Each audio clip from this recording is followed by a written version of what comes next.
జగన్కి సంబంధించినంత వరకు పవన్ కళ్యాణ్ అంటే 3 పెళ్ళిళ్ళు 2 విడాకులు. అతని దృష్టిలో 4 పెళ్ళిళ్ళు అంటాడు. మరి ఆ 4వ పెళ్ళం ఎవరో తెలియదు. జగన్ ఏమో నాకు తెలియదు. మరి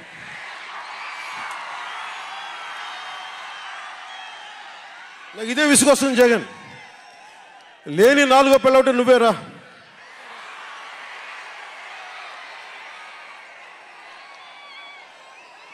నేను ఎప్పుడైనా సరే భారతి గారికి కూడా చెప్తున్నాను, మేడం భారతి గారు, మీరు ఊహించుకోండి, మేము ఎప్పుడన్నా సరే మిమ్మల్ని చాలా గౌరవంగా భారతి గారు, మేడం భారతి గారు అంటాం. మీ ఆయన ఇంత నీచంగా ప్రవర్తించినా కానీ, చంద్రబాబు గారి సతీమణి కానీ, నియోజకవర్గంలో ప్రతి ఒక్కరిని ఇబ్బంది చేసినా కానీ, నా ఇంటి సతీమణి అన్నా కానీ పెళ్ళాలను సంబోధిస్తాడు. ఆ మాట మిమ్మల్ని అంటే ఎలా ఉంటుంది భారతి గారు? ఆలోచించండి ఒకసారి.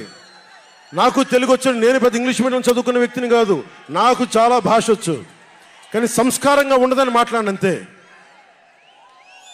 జగన్, నీకు సంబంధించినంత వరకు నేను 3 పెళ్ళిళ్ళు 2 విడాకులు.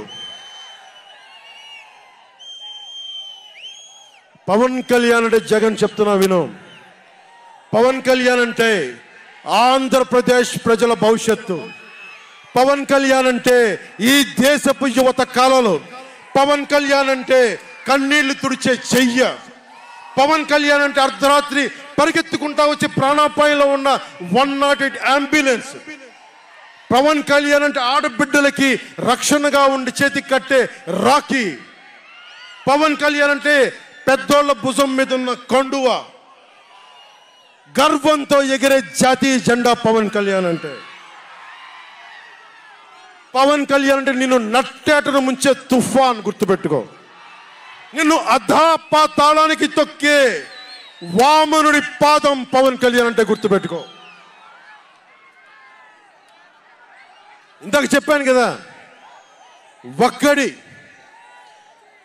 One man's courage makes a majority అని.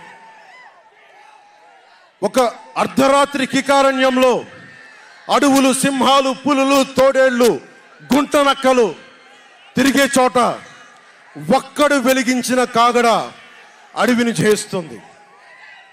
ఒక్కడు వెలిగించే కాగడ అడవిని జయిస్తుంది.